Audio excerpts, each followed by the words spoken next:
Good afternoon, everyone. It looks like we have attendees still coming into the session, so we'll give it a few minutes and then we'll get started.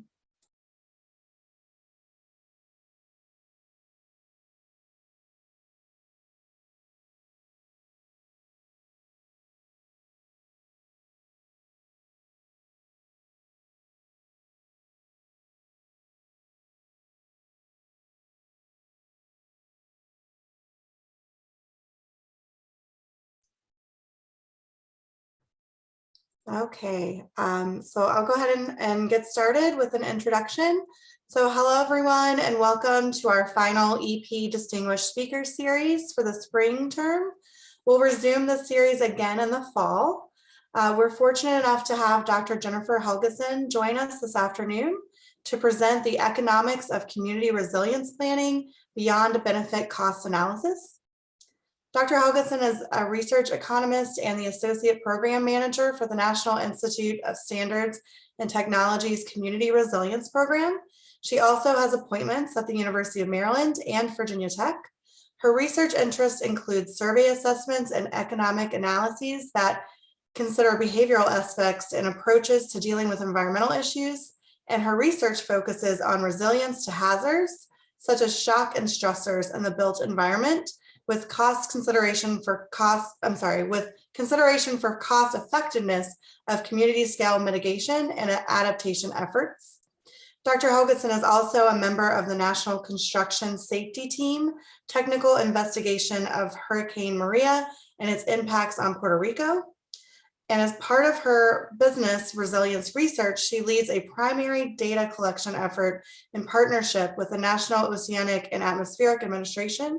This study focuses on decision-making processes for small and medium-sized businesses in response to complex event impacts from natural hazards and COVID-19 impacts.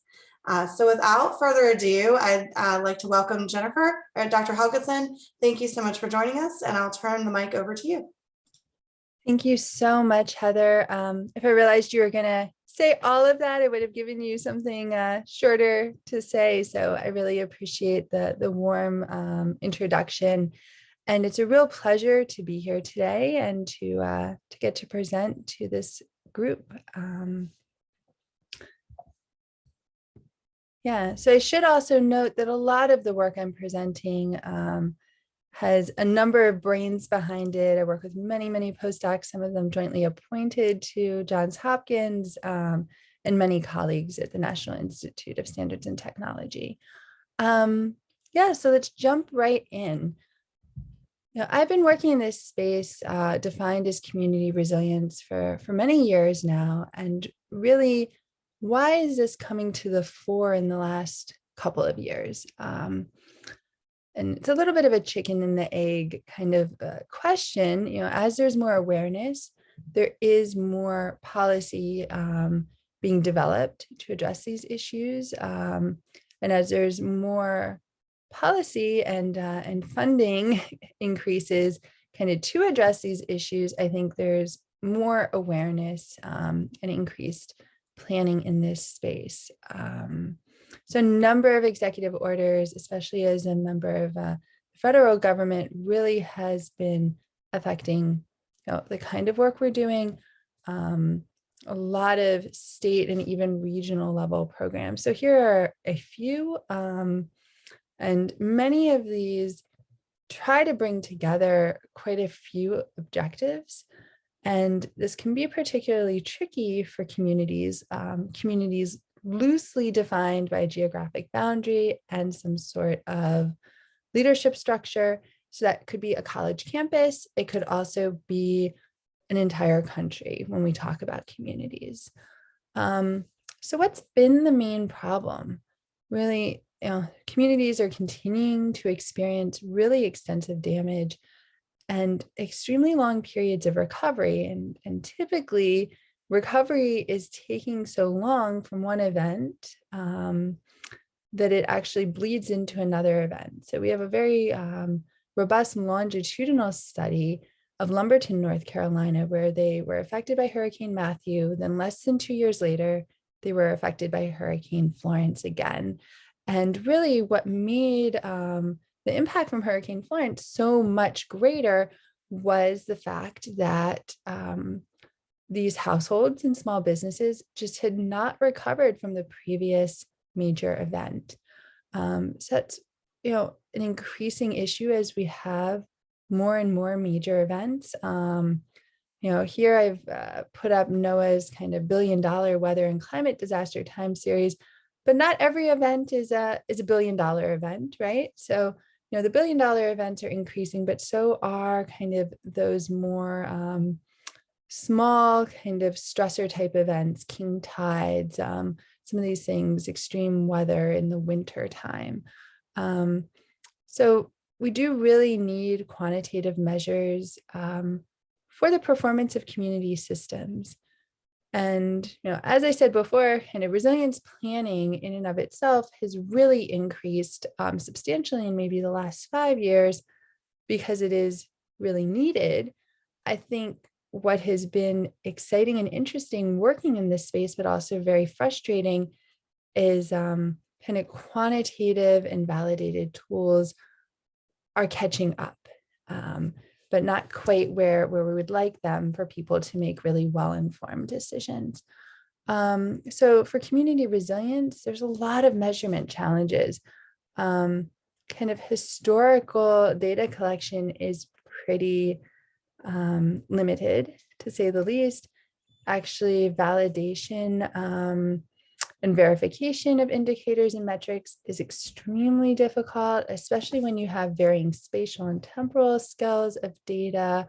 You also have locations where data might be more readily available. A big one that's very challenging, and Heather mentioned this, I do a lot of work related to Puerto Rico. Kind of historically, the US doesn't collect the same level of data in the territories and Commonwealth areas. So it can be really challenging when those areas are hard hit. Our models need to integrate physical, social, and economic data. And we really, again, need to validate those models, but it is very tricky when we have increasing intensity and numbers of events, but nowhere near enough to really have, statistically validated models. And then decision support. There's a lot of short and long-term decisions kind of before and after disruptive events, and a great deal of uncertainty actually in these outputs and in the metrics that they're using.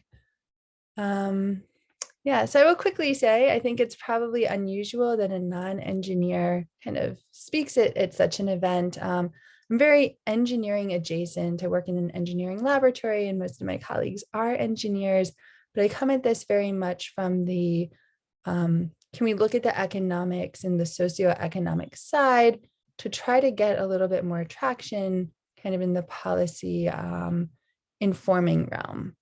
So in terms of the operational definition we use for resilience, it's really the ability to prepare for and to adapt to changing conditions and withstand and recover rapidly from disruptions.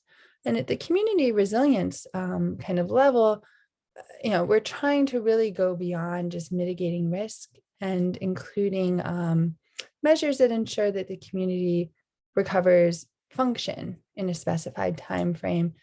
So, these are the groups that actually kind of bear primary responsibility to respond to damage and impacts.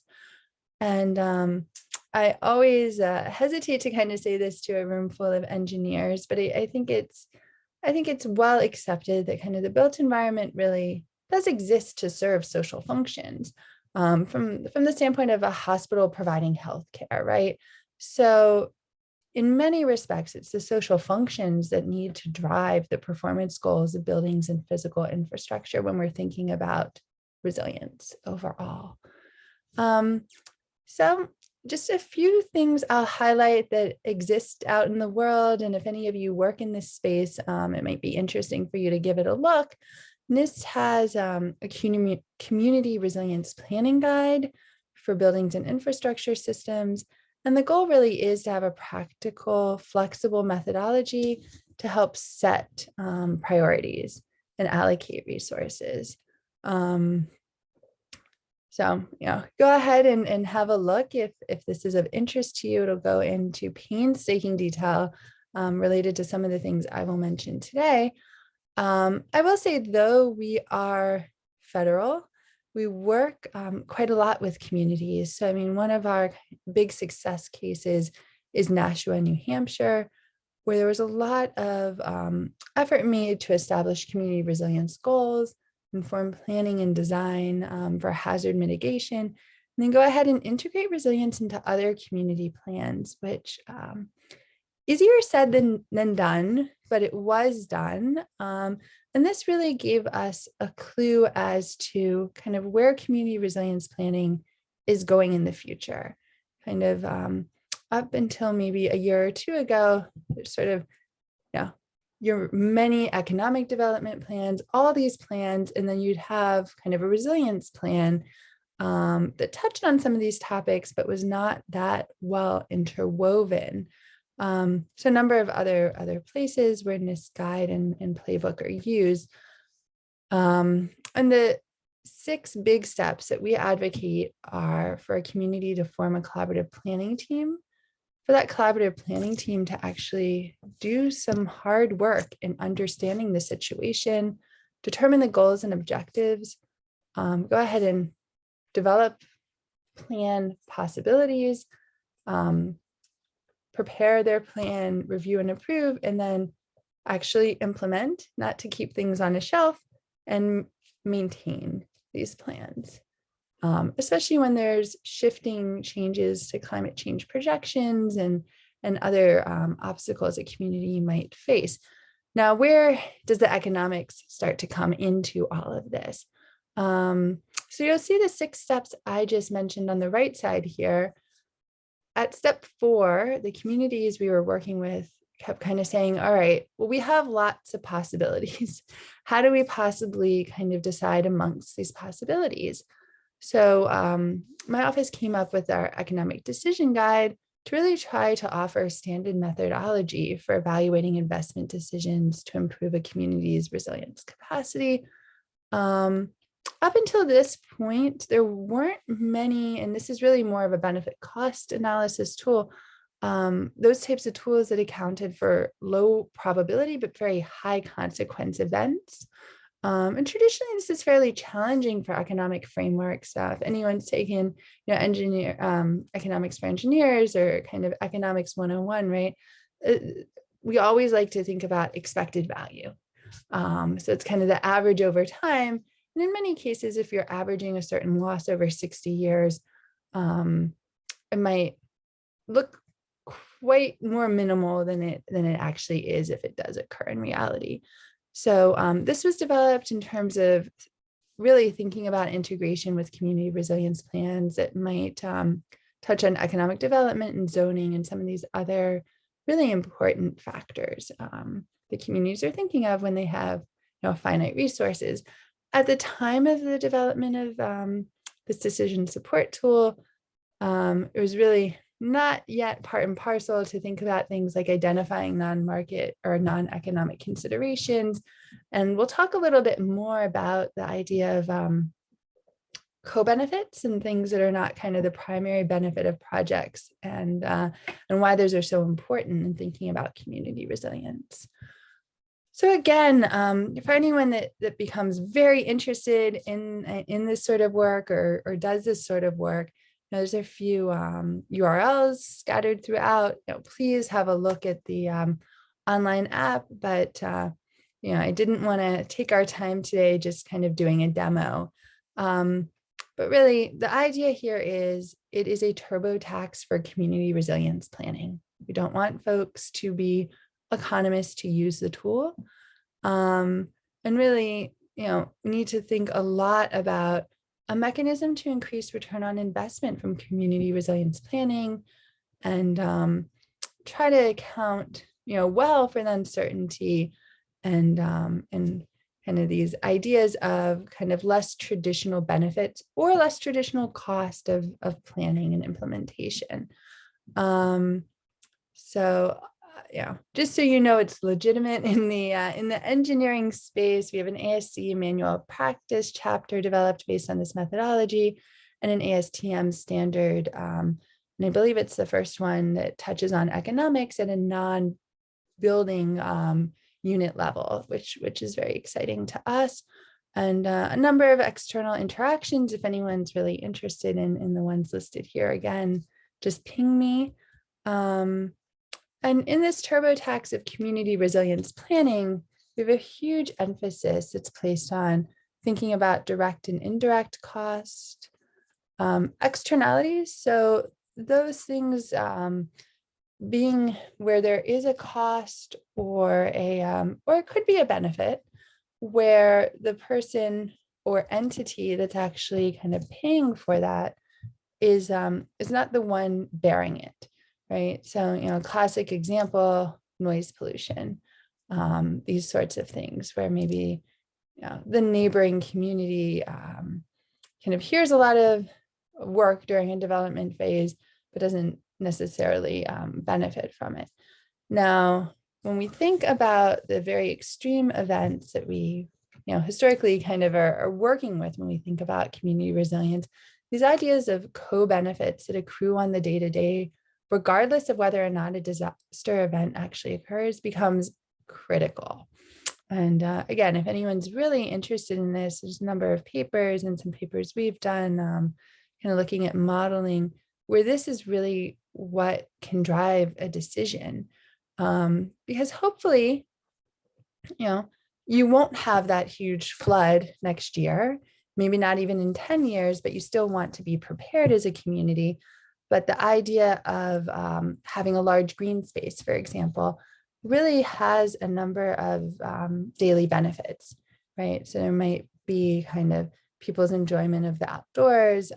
Cedar Rapids, Iowa did a very creative structure with some green space where they bought out houses.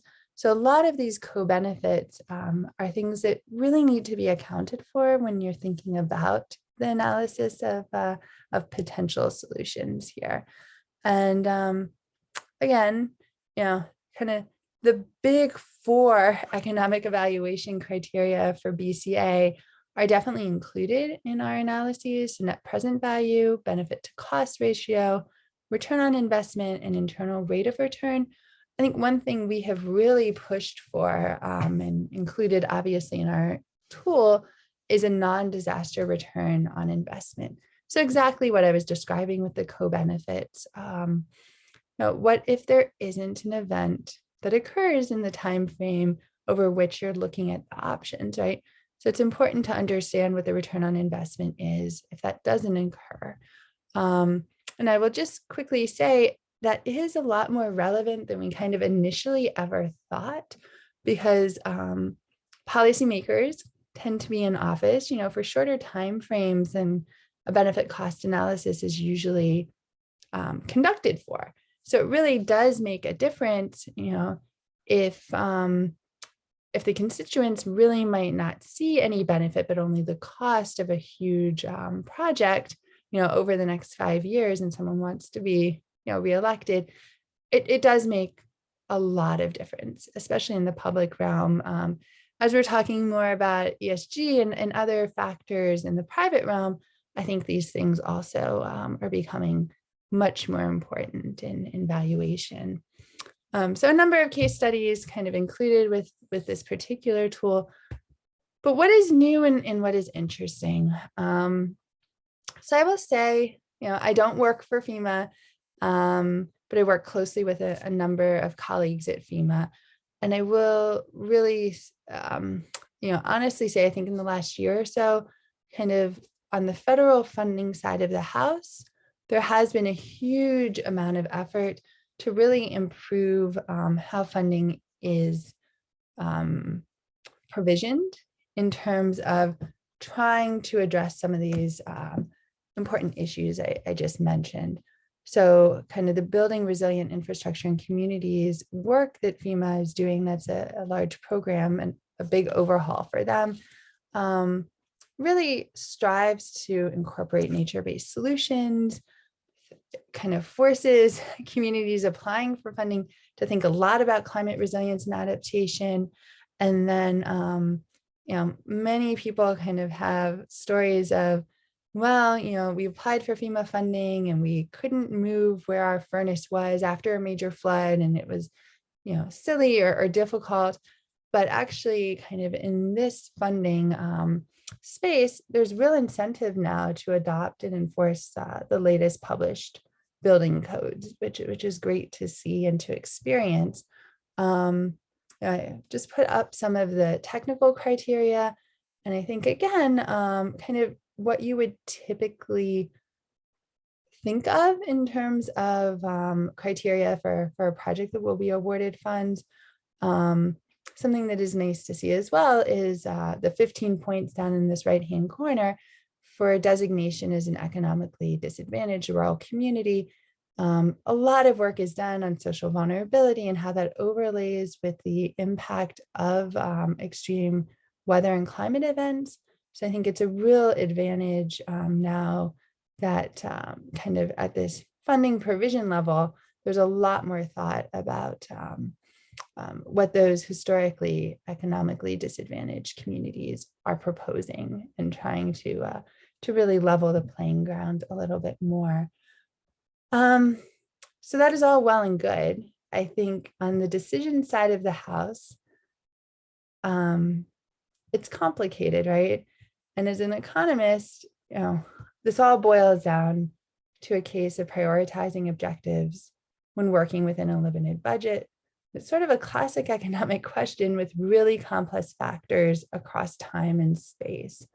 So, all communities are sort of trying to deal with these, the four circular topics here, especially building resilient livelihoods and having diversification, risk mitigation, going ahead and addressing underlying causes of vulnerability, and that could be social or physical or both, or other types of vulnerability in sub communities within a community, and going ahead and actually documenting kind of efficient local resilience efforts and local capacity. So you really need inclusive and transparent decision making, which is hard. So one example that I've worked on quite a bit was in Camp Wilkes, which is a privately owned campground in Biloxi Bay. And in, I believe it was 2016, there was a huge bulkhead donated, and this was really a big improvement to some of their issues along the shoreline, but it failed shortly thereafter. So we recently did some work with our community resilience program to help evaluate options for shoreline stabilization. And the big takeaways here, again, happy to kind of send along further details if people are interested. But over 60 years, implementing a living shoreline was just clearly more cost beneficial than bulkhead replacements. And even if the initial cost of the living shorelines was about 3.25 times the initial cost of a bulkhead, this living shoreline alternative was more cost beneficial in the long term, being those 60 years. And most of the benefits, I mean, we did a little bit of this thinking through things like more social and co-benefits, was a little bit limited in this case, but most of the benefits really did come from avoided bulkhead maintenance and repair costs when there was a living shoreline. And here we accounted a lot more for things like associated sea level rise, just not the probability of flooding, which was an interesting and challenging issue to go ahead and deal with, kind of this resilience to extreme, but let's say more spatially defined and temporally defined events, opposed to kind of long-term challenges to overall sustainability. All right, and again, a little bit into even the psychology realm here, but I think it is really important when we're working with groups of people. There's a lot more than just kind of the balancing of the books at stake, right? So social capital, enabling factors, how risk accepting the community is. We're doing a lot of work on trying to provide tools for communities to kind of self-define their own risk acceptance, right? There are communities that are not yet to the point of thinking about managed retreats, others that really are. So those sorts of issues that I just didn't want to be remiss in not at least bringing up today. Another thing for anyone that's, again, done kind of BCA at all, discount rate is a huge issue. And this really does account for kind of aversion to risk and spatial inequality and intertemporal substitution. There's a lot going on with one variable and kind of the underlying calculations. So something we're working hard on is to try to disentangle some of those values and making those things that communities can kind of control in their own analyses. So one thing that we're looking at, it actually arises a lot from more global South and developing countries, is a triple resilience dividend framework, where again, co-benefits comes back, right? And there's 3 streams: reduced and avoided losses, increased development potential, so sort of economic development potential, and just garnering wider social and environmental co-benefit. So that's been work that was ongoing since 2015. Now, more recently, myself and those in my office have thought a lot about, people understand dividends, but what about windfalls? What about things as we're trying to build greater resilience kind of occur and we just don't expect it? And we've defined these resilience windfalls to be more kind of not recognized even in the initial BCA always. And it's sort of an unexpected nature of the definition of a windfall. So when we think about this, we really think about investments that lead to additional performance improvement when the system is actually confronted by the disruptive objective event, and then investments that boost the system's ability to address the onset of additional disaster events, opposed to only kind of improving day-to-day operations. So again, kind of in terms of graphics and thinking about investment distributions, the idea that kind of you have this initial investment that might be very high, but kind of over time, there will be resilience dividend distributions and potential windfall distributions that really strongly justify the initial investment. So I will show this. I mean, there's an underlying paper to some of this work, and what we have started to really think about a lot is there's very little oversight in terms of what happens after a community resilience project is implemented, especially those that are funded by sources like FEMA. There's maybe a report, but kind of there's not a standard way of going back and saying, hey, did this project truly work for what it was meant to do? But also, were there other unexpected kind of benefits or even kind of non-benefits? Things did not work quite as we expected.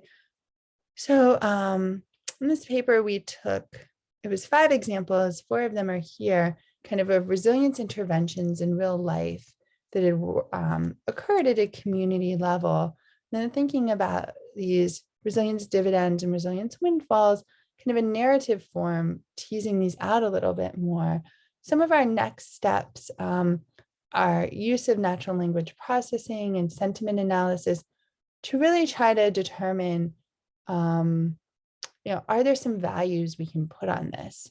And even if it's not, always highly quantitative, are there some at least really strong qualitative understandings that we can get, even from kind of large data sets on things like, Google Analytics, Twitter. So, I mean, this is a space that we're starting to delve into. I think it's very much worth mentioning because at the federal level, I'd love to see this actually occur, where there is some real ex post kind of oversight, and we collect this information, because benefit would, of course, then be when you have similar projects, being able to at least have an understanding of order of magnitude to go back and put in that information into our EDGES tool, or the TurboTax of community resilience, to try to get better estimations and modeling of what might occur at the community level. We're not going to unpack this, but just to say there's also a lot of uncertainty, and I think it is obviously very important that we actually identify those sources of uncertainty, especially when people are going out pre and post event. They can be modal, temporal, and human. I do a lot of field work kind of after an event where we do survey work and even some assessment with colleagues who are engineers. And people can be very biased because of team composition or site familiarity. So these are important things to go ahead and keep in mind. But what is the next step? And there's a lot of ways of thinking about expert elicitation and a lot of this sort of stuff. So I don't think kind of what we're proposing is brand new, but we really are thinking a lot about this idea of, can we combine some of our economic models, some of our engineering know-how, but also work with communities in very structured ways to think a little bit more about their cognitive mapping and how they understand the systems that support their communities. So fuzzy cognitive mapping is something that has been in vogue in many disciplines for many years. I don't see it done so much kind of in the engineering space. Initially, many years ago, it was much more of a Boolean logic. Now with fuzzy logic, kind of this idea of, what pieces of a system fit together in the human understanding of a system. And we can try to have some evaluation in the absolute between 0 and 1. And there are ways to do some really very nice quantitative analysis with these sort of mental maps or fuzzy cognitive maps. It represents knowledge and perceptions by thinking about the components of a system, the relationships between these components, and then, of course, the degree of influence one component can have on another. So within the groups, remember that collaborative planning team I mentioned way back at the start of this discussion, that first step of the 6-step process that NIST advocates. You can look at similarities and differences across individuals and groups. So sort of this idea of cognitive distance. And also kind of go ahead and elicit local knowledge. So capturing local knowledge and making it available to decision makers to help them better understand the system for which they're making decisions. And in some cases, actually predict social responses to policy interventions.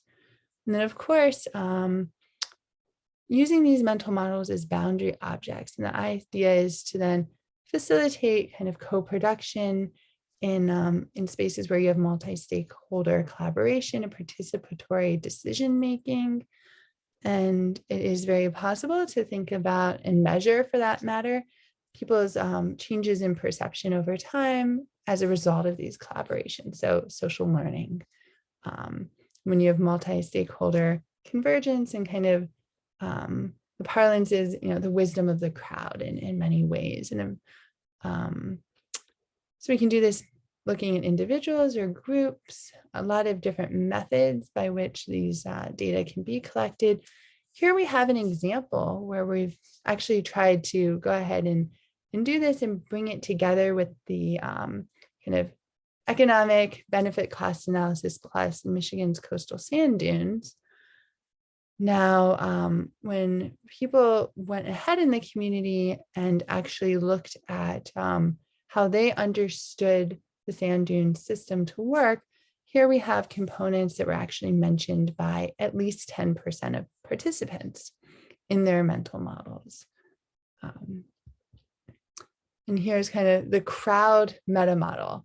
Now, when you put everything together, how does that group with whom we interacted understand this process? And the big things that were really outstanding across models were things like development, maintaining dune quality, maintaining scenic beauty, and access, and a number of other secondary and tertiary aspects. Now, there's a lot of different ways to try to assign some non-market aspects, some sort of value. So here we use blue value and we look at dunes and use some historical information. But really what we then do is go ahead and run these mental model scenarios, kind of assess the critical components that are impacted directly or indirectly in potential resilience-oriented plans, make the appropriate alterations to these options, value components where we can, using maybe non-market valuation or other techniques, conduct our edges analysis, the benefit cost analysis, and then go ahead and repeat this process. So here, kind of we have a tool, Co-Decider, that's very much beta version, where we bring together these different freely available tools, but also walks that collaborative planning team kind of through that process in terms of making decisions that are economically sound, but also really do think about the important social determinants, environmental determinants, equity determinants, and anything else that might be non-market economic determinants. And the goal truly is, and it's a little hokey, but I like to show this, right? That, you have a process linking a set of adaptive capacities to a positive trajectory of functioning and adaptation after a disturbance, right? So adaptation and learning, each event that actually occurs, that we ultimately end up on a trajectory, up, not just maintaining, but actually kind of improving the functionality of our communities. So it was a huge amount. There's many, many other projects with which I'm involved, in which my lab is involved. And I will say also a lot of ways we collaborate with academics and others associated with academic institutions. So, please do feel free to ping me if any of this or anything else you kind of find related to my work is of interest. But in the interest of time, I'll stop there, and I'd love to have some discussion. Awesome. Thanks so much, Dr. Helgeson. Really appreciate you sharing your knowledge on this subject with us. For our attendees, we'll open it up now for Q&A.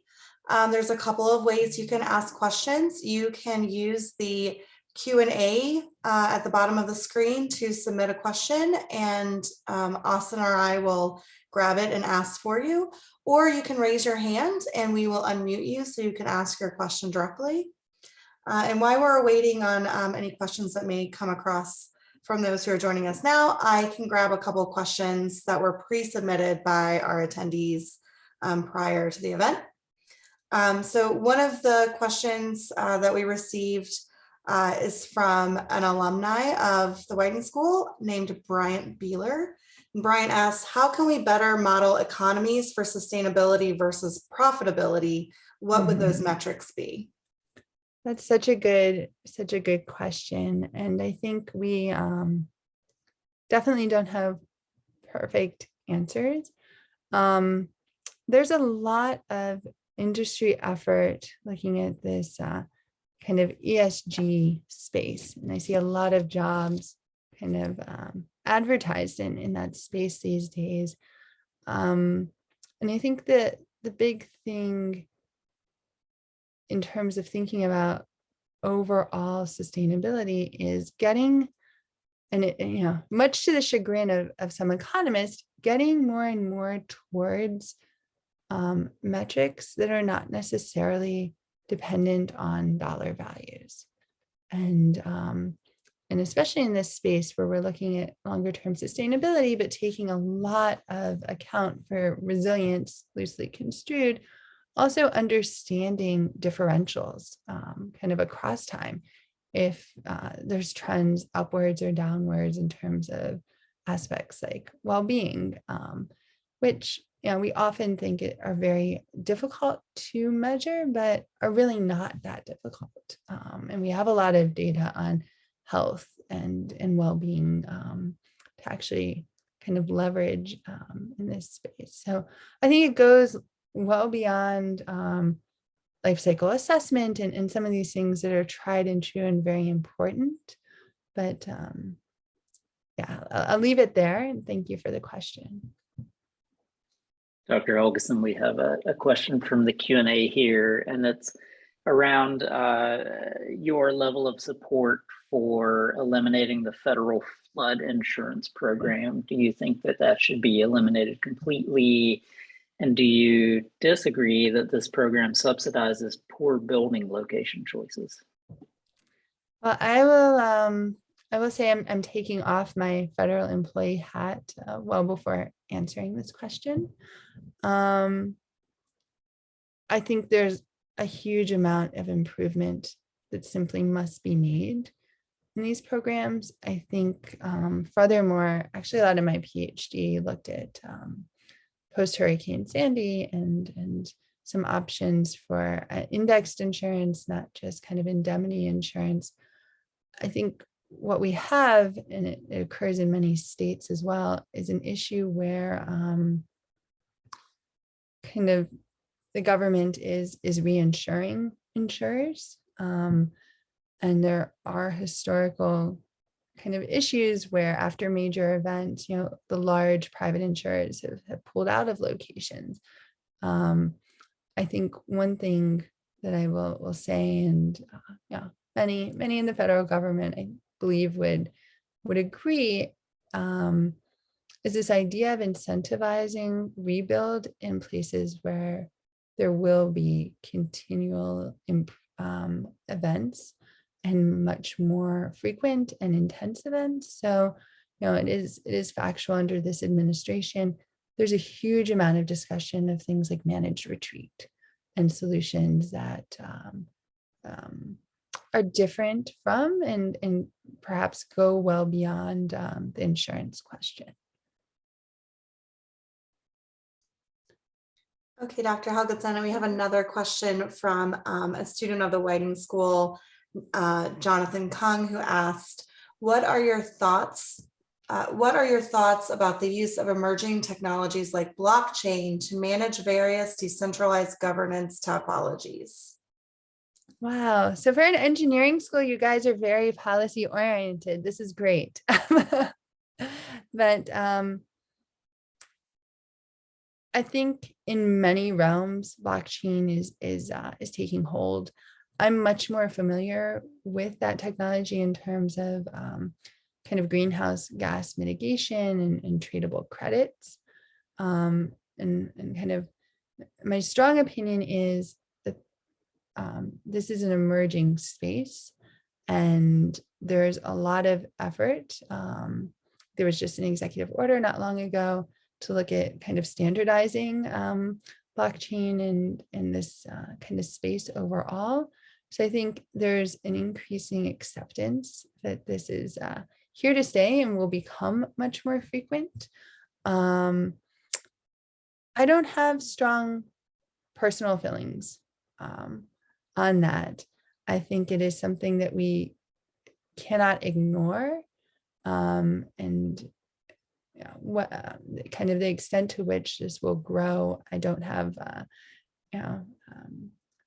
expectations one way or another, but I think this is something that needs to be brought into the overall discussion much more strongly. We have another question submitted via chat here. Who pays, this is Sanjeev's question, who pays and who cares is a classic question in health economics. How do you think this issue in healthcare financial risk should be addressed using the strategies that you've discussed? Yeah, so I can't see names. Sanjay, maybe was the name that you Sanjeev. Sanjeev. Austin, thank you for the question. We have some work that relates to kind of resilience of healthcare facilities and things like death and fragility kind of after events. But I think in terms of healthcare, I'll call it a market in the United States, is so very unique that it is hard to kind of tether any sort of real findings from that space and bring them into this larger discussion, as well as kind of including them in the way that you asked your question, kind of in our tools and in the discussion. But it is a classic question, right? Kind of that social welfare. And I think one thing that we are doing more and more, I have a project that's based in Flint, Michigan, about the food system. It's trying to tie together health and well-being and kind of this more physical resilience of the community and the community systems to disturbance. And that could be physical disturbances from pandemics. So I think there's a lot to be gleaned, but we come up against this all the time. When you talk about a community and a collaborative planning team, who should be at the table, who needs to be at the table, and kind of, can you break the community down into smaller units? And within that community, we're looking at this very abstractly. There's winners and losers in relative terms. So I think it's a really important question and an important analogy. And we are trying hard to sort of, with kind of some of the tools I talked about at the end, eliciting a much wider understanding. A lot of the work I do is at least partially funded at the state or federal level. So kind of is a funder, quote unquote, who cares about the well-being and on the social level. So it's an interesting question. I think healthcare is something, I'm definitely not a health economist. I'm working along with some that are really looking at kind of long-term health impacts from things like persistent flooding and just how extreme that is. But it is a great question, who really needs to bear these costs, and kind of what that looks like and how that is achieved. Thank you, Dr. Helgeson. I have another question from you from a Whiting School alumni, Neil, who asks, how can new resilience insights inform California's need to build in fire-prone areas? I like your phrasing there, Neil. Their need to build in fire-prone areas. So NIST actually does have a wildland urban interface group who's very, very active in kind of this question space. And we have looked at some modeling also in this space. And I think one of the things that I've done more recently that's a little unusual for the type of work I've done, and actually in collaboration with a colleague at Johns Hopkins, was messaging for adaptation and kind of mitigating wildfire smoke inhalation. We did a large kind of social media natural experiment, kind of trying to understand if really kind of providing information, what mattered. Was it the narrative used? Was it who was providing the information? So I think there's a lot of work kind of in that space. It's a little bit more micro. In terms of the actual building in fire-prone areas, I think it's akin to the idea of, managed retreat. Is there going to be some very strong and serious discussion about where building can occur, especially as these areas larger areas are fire prone, and larger areas are largely affected by extreme smoke from those events. So, I mean, I know I did a lot of my higher education in the United Kingdom. I mean, there they just have a lot of areas that relate to flooding where people cannot build, and that is just the regulation, and they will not have insurance, and they cannot do it.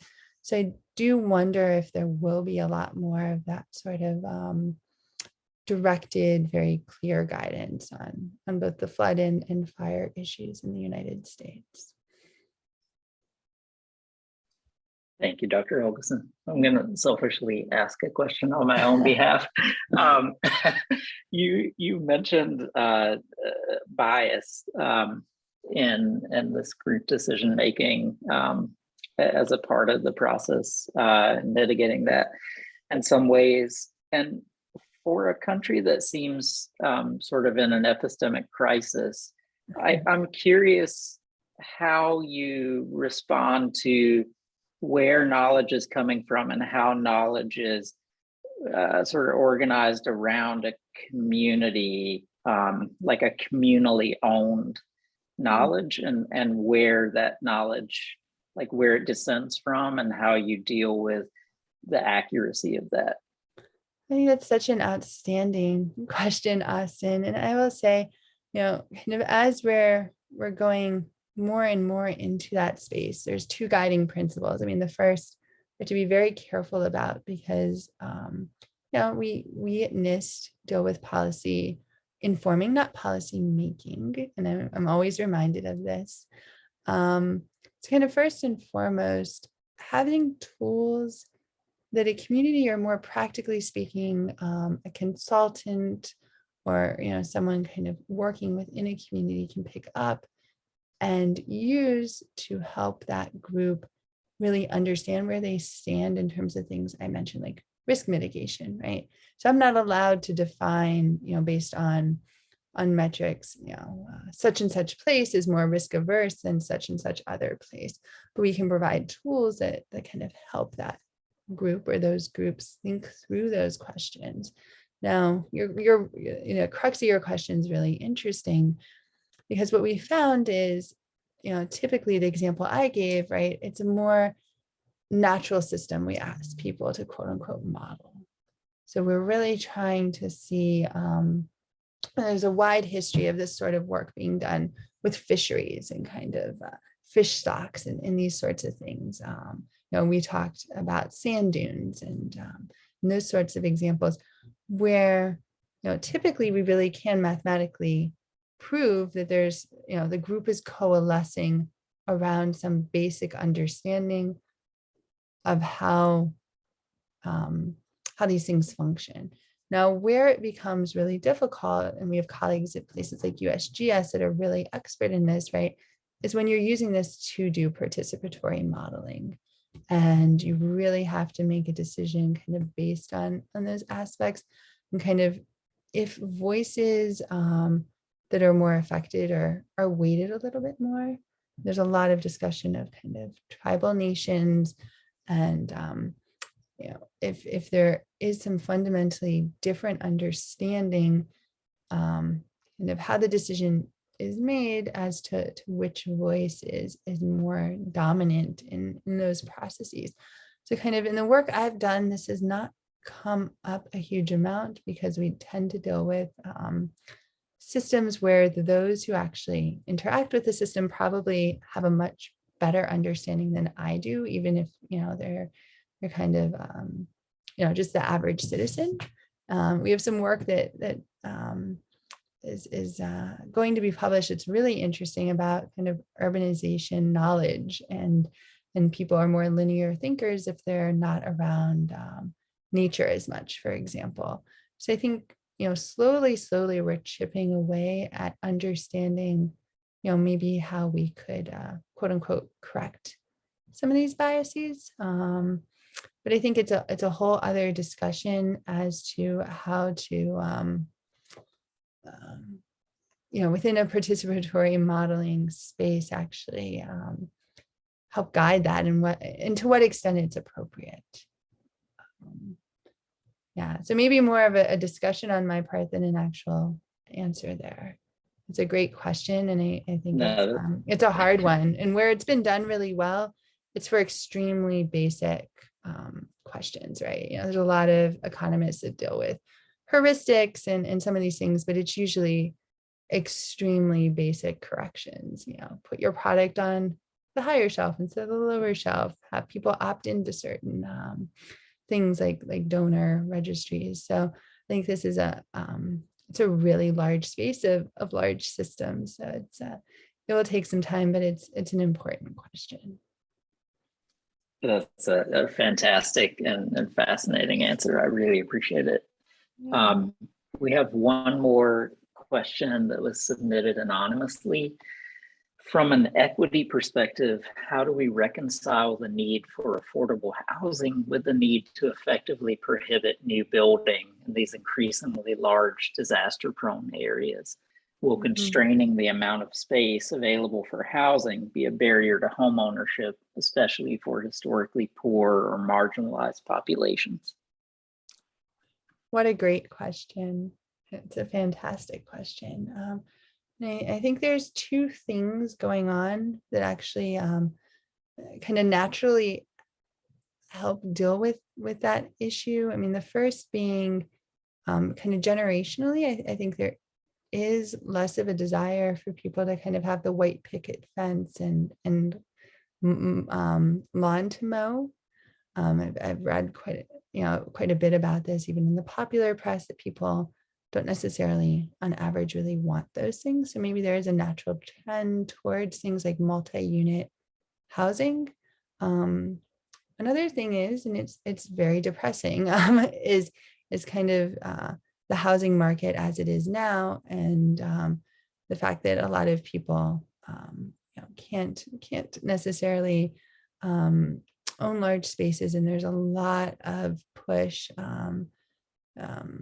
even in the DC area, kind of the outlying suburbs, to do more multi-unit housing. So I think it's coming around the bend, something that we have to be really sensitive to. And I don't know of really robust analyses to this effect. We're trying to do a little bit of work, but this idea of green gentrification as well.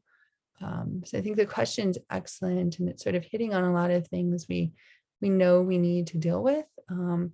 This idea also, if we start to do a lot of nature-based solution kind of interventions in cities and in places where we do already have lack of kind of affordable housing, what we tend to see, and we have glimpses into this from DC, for example, is kind of those who really need to be in those housing areas getting pushed out as well. And the pricing of housing going up when there's even very small nature-based solutions and greening efforts. So I think